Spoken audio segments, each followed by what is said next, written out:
Filmed before a live studio audience. Hello lovelies, sorry about the absence of video yesterday. I've been stretching myself a little bit too thin doing additional podcasts and interviews and things, and I've been taking on some freelance work as well. I need to raise a bunch of money to do some fixes and stuff on the house that I live in, so yeah, it's obviously a bit more pressing, so videos and things might be a bit erratic. Longer term projects have been pushed to the back, shorter term projects have been brought to the fore, and it would really help me out if people sub to my Patreon. If every subscriber to the channel subbed for $1 a month US to my Patreon, that would pretty much solve everything. And I would obviously produce more on my Patreon the more people back it. So yeah, if you feel at all inclined or can afford it, and I recognise everyone is hard up these days, so no pressure, but it would help a fella out. Also, if you need anyone to do some light editing, consultation work, even a little bit of writing, but nothing too long, please, I need to stay fairly agile, then yeah, let me know. Anyway, today we're taking a look at Elfking the Immortal, The Hour of the Demon, which is a solo player supplement for Elfking. So, yet again, we run into the usual problems with adventures, in that it's hard to do a review without spoilering everything. And this is doubly true for solo adventures, where, you know, the fun is making all the decisions and exploring the different decision trees and so on yourself. So I can't say a huge amount about it. I do think it's brave of Lucid Eye Publications to continue to send me things, despite the brutal honesty of my reviews. But maybe that's something that commends them. I don't have that much new or different to say compared to my other Elfking reviews. To get the obvious elephant in the room out the way from the start, they use AI art, mostly. They seem to have trained the AI art on a lot of Art Nouveau, perhaps, and also a lot of 1970s style fantasy art. Well, that is if they use a trained model, at least. Otherwise, whoever's doing their prompts is pretty exacting and accurate. And I do think that the end results in this book are pretty good. So when I knew I was going to review this, I went and looked through some of my Paper Tiger fantasy books, particularly the work of, say, Roger Dean, John Blanche, people like that. And yeah, they've definitely got the look and feel of the art pieces right. Now, how you feel about that is up to you. My position on AI is always changing, which is why I always feel the need to talk about it and discuss it when I review a book, or talk about AI even tangentially, especially given the trouble I've had hiring artists recently. It is tempting, and you know, if you're producing a book on the cheap, which is the position that I find myself in currently, needing to make money, as much money as possible from a project, then obviously AI art is incredibly tempting, because if it's a choice between no art or minimal art and, you know, a lavishly illustrated book, even if it's AI art, it's kind of a no-brainer, really. And the Ludditism and the hostility does seem to be largely limited to the artist community itself. I want to hire artists. I go out of my way to hire artists. I try to hire artists who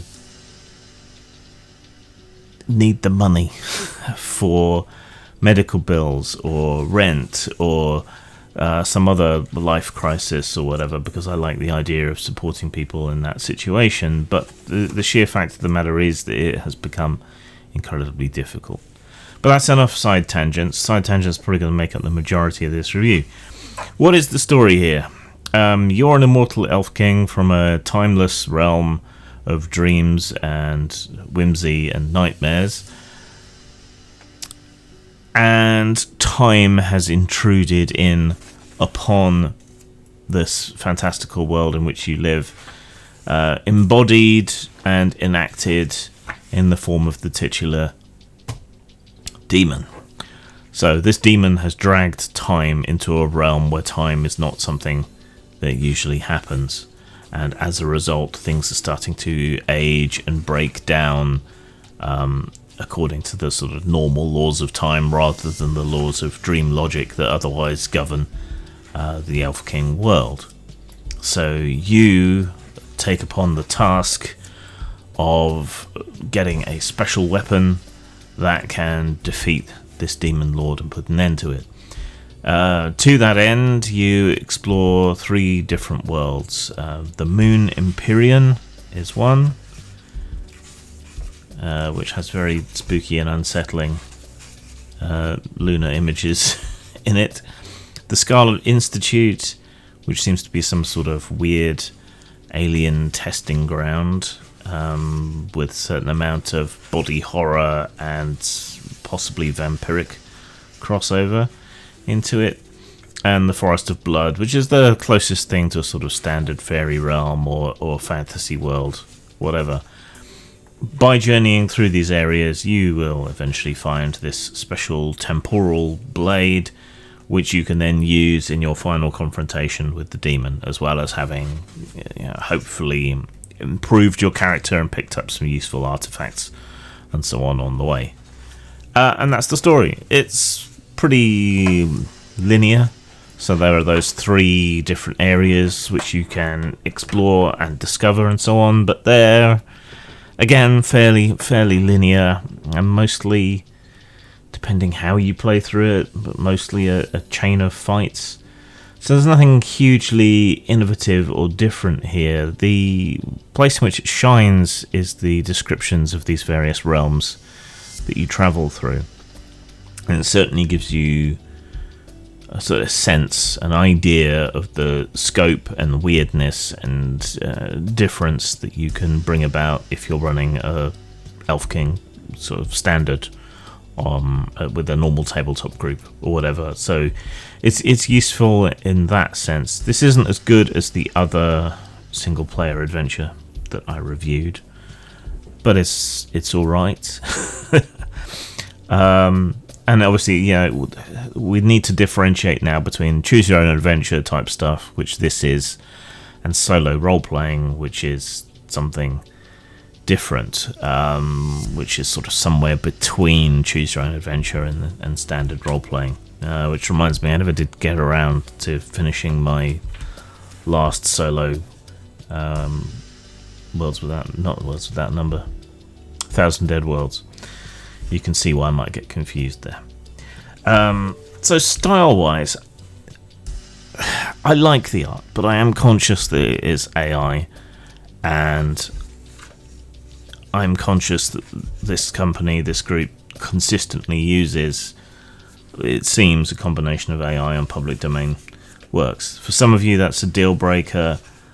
For me, it isn't necessarily. Necessity is the mother of invention. I don't know how well these guys do, whether they could afford to bring in a bit more human art, but would the artists that are around today, online and available, be able to imitate this kind of style effectively within a budget?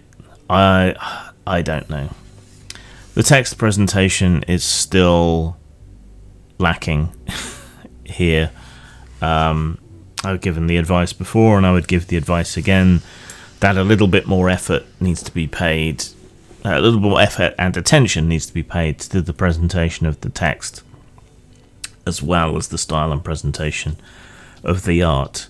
Currently things are highly skewed, and it looks like you just exported from Word, which is fine, I guess, but it cheapens the presentation, it makes it less unified, it's just not as effective.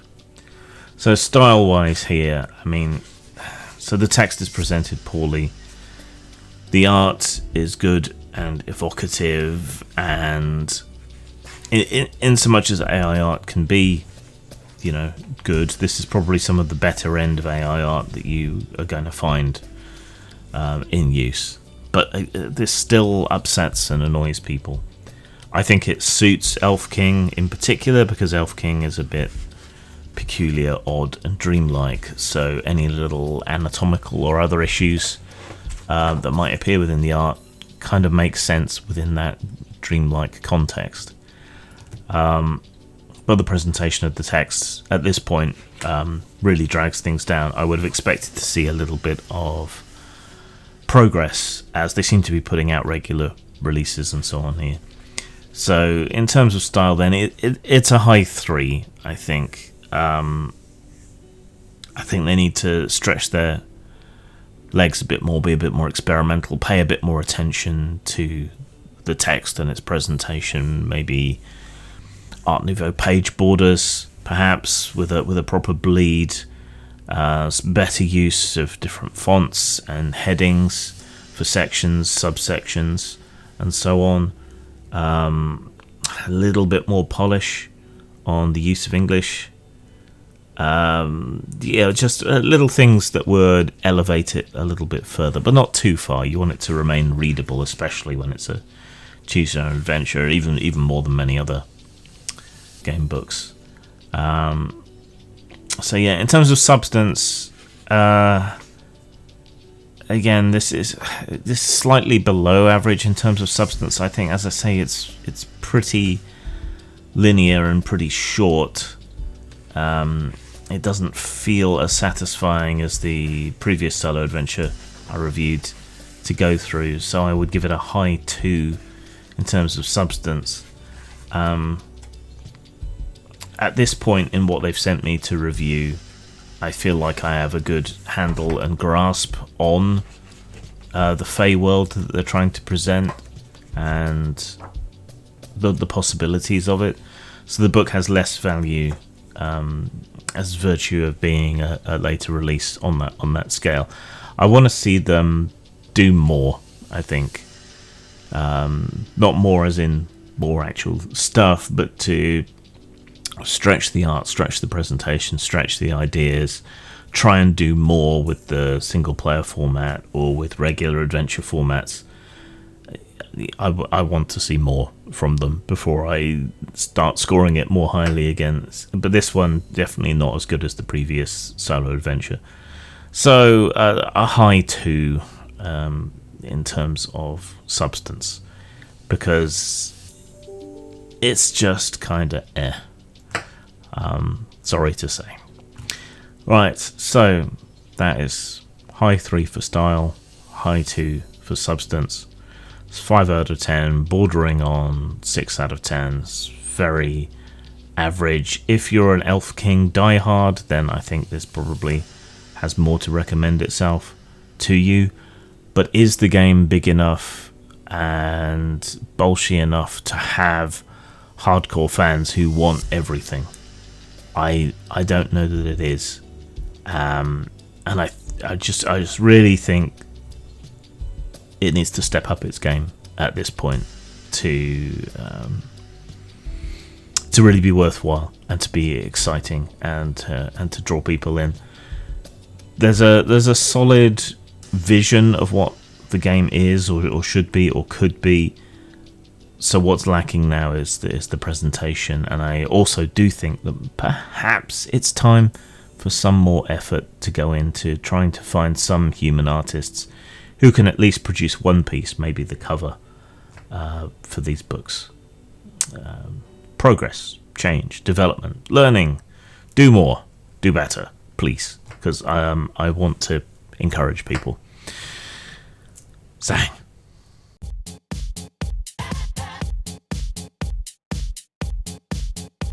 Of course you can call me Daddy. And if you want to follow me on Facebook, you can find me at james.desborough, Postmortem Studios, all one word, JD Writer and JGD Games. Now, Bob, consider this next question very carefully. What is your one purpose in life? To explode, of course.